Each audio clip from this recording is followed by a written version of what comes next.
So let's just be real for a second. Friends, they're going to come and go. Friends aren't always meant to stay in your life forever. And, that's okay. Maybe you've been in a situation where you've been childhood friends with this group or a particular person for many, many years. And you sort of thought to yourself, these people are my diehard friends. These people are going to stay with me forever. And then all of a sudden, whether it's a change of location or just changes within life, you sort of distance yourself from them. Maybe they're not the same person that they were when you first met them, or maybe they've changed over time, and that's completely okay. Some friends come into your life and they're only meant to be there for a certain amount of time. What's important is that you cherish the time you had with that person. You can't always force friendships, and I think the most valuable friendships are the ones that are the most natural. So if you're dwelling on a past relationship or friendship and you're trying to think to yourself, what did I do wrong? What could have I done better to prolong this friendship? Well, sometimes there's nothing you can really do about that.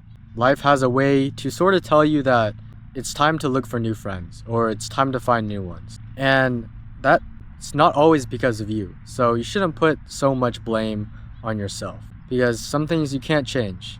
Something I've learned too is no matter how hard you try, you can never really change a person. That person is eventually that person has all the power to change themselves, and you have absolutely no control over that.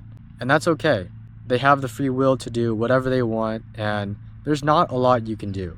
You can try to give them advice, you can try to steer them in the right way, but at the end of the day, everyone is their own person and have their own views and opinions and choices to make. So if you're someone who's sort of stuck on a friendship that didn't last, that's completely normal. You shouldn't be so hard on yourself because of things you can't control. I mean, what makes friendships so valuable is that they not always are going to last, or they're not always going to be in the perfect conditions to be your friend. I mean, some of my closest friendships were separated by thousands of miles, and we continue to be in touch. We don't let sort of these barriers of life get in the way of that friendship.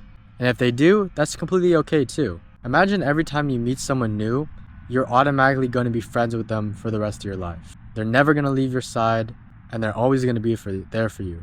Now, while that seems like the perfect scenario or the perfect friend to have, it sort of devalues what it means to be a friend. Because how will you ever know the true meaning of friendship if you don't know what it's like to have no friends, to not have that person by your side? And that's what gives friends meaning. It's the fact that that relationship could end in the future, which is why it's so valuable to just enjoy that present moment. I want to emphasize the fact that you can't force yourself into a friendship. You can't force someone to like you or to not like you. I mean, think back to your closest friendships and relationships. Most likely they happened by chance. Most likely they were at the right time, at the right place, and you just so happened to start talking to them. Those are the most valuable friendships. Those are the most valuable relationships that you have when they're completely natural and they're not forced. When friends come and go into your life, it really lets you know the value of friendship. The feeling you get when they're away is what makes the present meaning so special. Because otherwise, how will you ever know what it's like to have a good friend if you've never had a bad friend?